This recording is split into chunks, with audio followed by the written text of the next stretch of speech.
मित्रांनो, या टोईंगची गाडी जी दिसते तुम्हाला, तिचा नंबर दाखवतो MH48AY3013.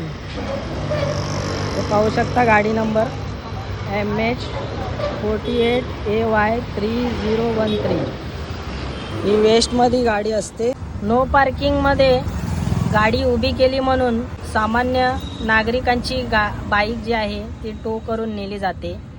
पण ज्या टोईंग गाडीने ह्या बाईक उचलल्या जातात तिच्या POCची वैधता तपासल्यानंतर असे दिसून येते.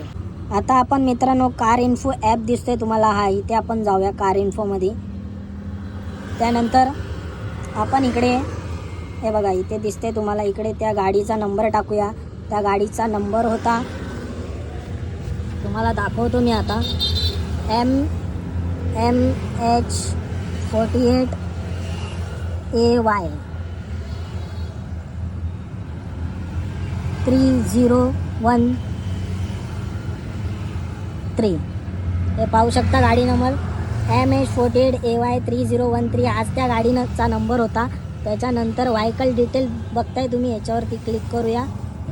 सर्चिंग होते मित्रांनो, डिटेल्स पूर्ण आता तुम्हाला दिसेल, तुमच्या समोर येईल त्या गाडीची डिटेल्स. हे पाहू शकता, इथे डिटेल आलेली आहे. आपल्याला काय करायचं आहे, इम्पॉर्टंट डेट दिसते, तिथे क्लिक करूया.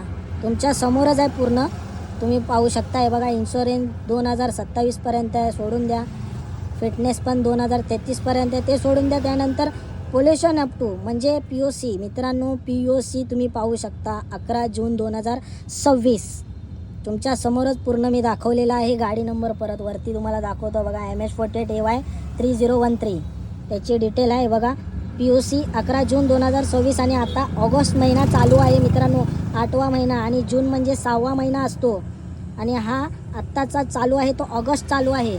आणि आत्ताचा तुम्हाला महिना दाखवला जो POCवरती दाखवतोय म्हणजे एक्सपायर झालेला आहे POC त्या गाडीचा.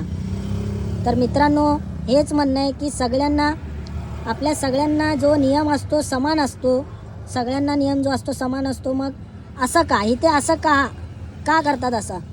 तर आपली मागणी हीच असेल, जे वरिष्ठ आहेत, जे वरिष्ठ वाहतूकचे वरिष्ठ आहेत त्यांच्याकडे विनंती असेल, कृपया करून अशा ज्या गाड्या आहेत तुमच्या, त्यांच्यावरती कृपया करून लक्ष देऊन पूर्णपणे लक्ष द्यावे. त्यांचे पेपर आहेत का नाही बरोबर व्हॅलिड ते पाहावे. त्याच्यानंतरच जे काय तुम्ही जे बाहेर जे पाठवता, त्यांचं जे काय तुमचं काम असतं त्यानंतरच पाठवा, ही विनंती असेल. आमचा उद्देश कोणावर आरोप करणे नाही, फक्त एकच मागणी, नियम सर्वांसाठी समान असावे.